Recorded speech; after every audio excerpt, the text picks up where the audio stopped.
Today, we are continuing our exploration of consciousness.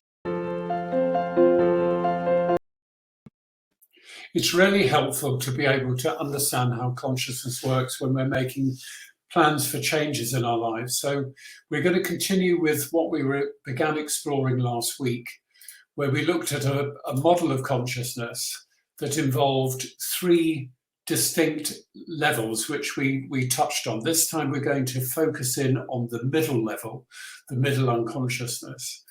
And we're going to consider how our sphere of consciousness, which we can liken to a ship passing over water, how our sphere of consciousness is influenced by these different levels. And when we understand them, we can manage them better, and then we can use them to bring creativity and possibilities into our lives.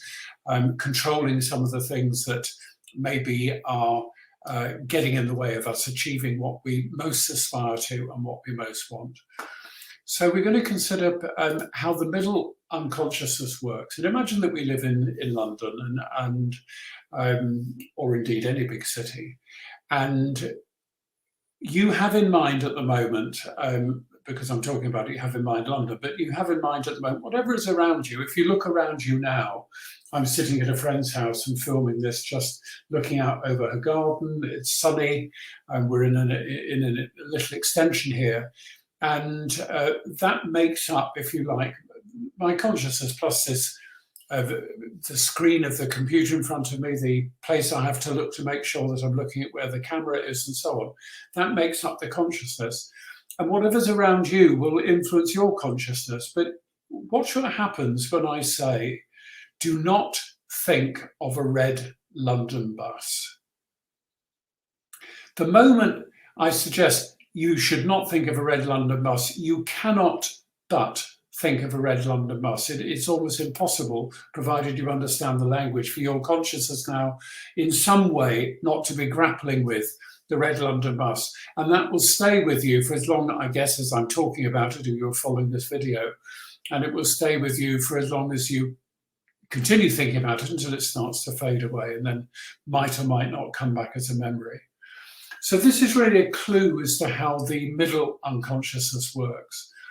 As we were looking at just now, we can consider consciousness as though it is a ship traveling on the surface of the ocean. And into our middle awareness comes whatever impinges itself. So if we come across the word elephant, we'll be thinking about elephants. If we come across, if the phone rings, we think about the phone and who might be calling us.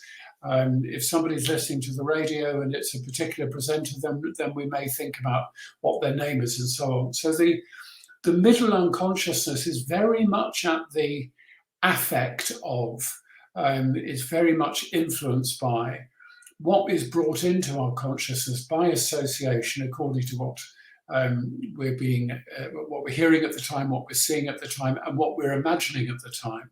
And it's that third point that is very powerful, that very often we imagine things, they become very they become very real in our middle level of consciousness and can influence us for good or for ill. And I mean, if you think back over the whole COVID period that we hopefully are now emerging from, but we were given a huge amount of information, and a lot of it, did play a little bit on our fears that this or that might happen to us, and that came into our middle unconsciousness and worked its way there and influenced the way that we behaved, the way we acted towards other people, whether we chose to wear masks or not to wear masks and so on. So it's powerful to understand how an ordinary level of consciousness works.